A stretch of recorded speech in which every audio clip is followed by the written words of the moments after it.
آج کے زمانے میں جو ذہنی بے سکونی ہے، جو دلوں کی بے قراری ہے، جو سٹریس اور انگزائٹی ہے اور ڈپریشن کی کثرت ہے، وہ اتنی ہے کہ دنیا میں شاید سب سے زیادہ جو دوائی استعمال ہوتی ہے نا، وہ دو ہوتی ہیں.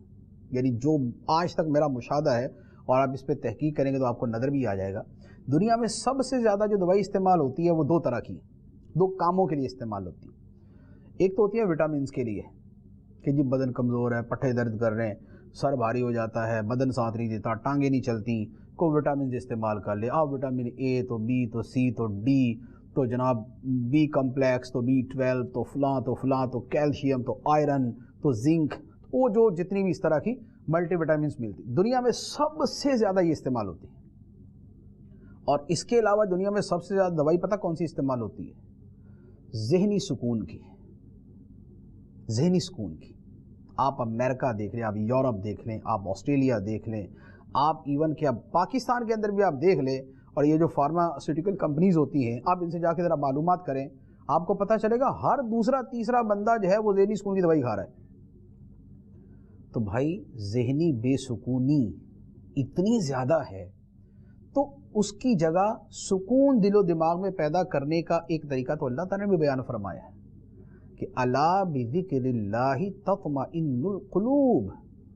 اللہ کے ذکر سے دلوں کو چین ملتا ہے، سکون ملتا ہے، اطمینان ملتا ہے. اور ذکر کرنے جب لوگ بیٹھتے ہیں، فرشتے گھیر لیتے ہیں، رحمت ان کو ڈھانپ لیتی ہے اور سکینہ ان کے اوپر نازل ہوتا ہے. سکون ہی تو چاہیے. اور حدیث مبارک میں فرمایا سکون نازل ہوتا ہے، رحمت ان کو ڈھانپ لیتی ہے، فرشتے ان کو گھیر لیتے ہیں، اور قرآن فرماتا ہے اللہ کی یاد سے دلوں کو چین ملتا ہے، سکون ملتا ہے. تو بھائی دنیا میں جو سب سے زیادہ دوائیاں استعمال کرتے ہیں ذہنی سکون کے لیے، اللہ کی یاد کو بھی تو استعمال کر کے دیکھیں، خدا کا ذکر کر کے دیکھیں.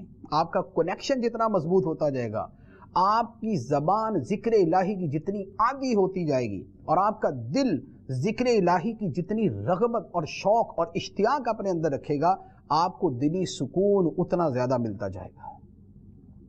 لہذا ذکر الہی کو اپنی زندگی کا حصہ بنائیں. تھک نہ جائیں، جب تک تھکے نہیں ہیں تو اللہ تعالیٰ کا ذکر کرتے رہیں، تسبیحات پڑھیں، لا الہ الا اللہ، سبحان اللہ، الحمدللہ، اللہ اکبر، سبحان اللہ و بحمدہ، سبحان اللہ العظیم. اسی طرح درود پاک وہ بھی ذکر الہی کی صورت ہے. تو ان چیزوں کی کثرت جو ہے وہ اپنی زندگی میں شامل کریں. اللہ تبارک و تعالی ہمیں عمل کی توفیق عطا فرمائے.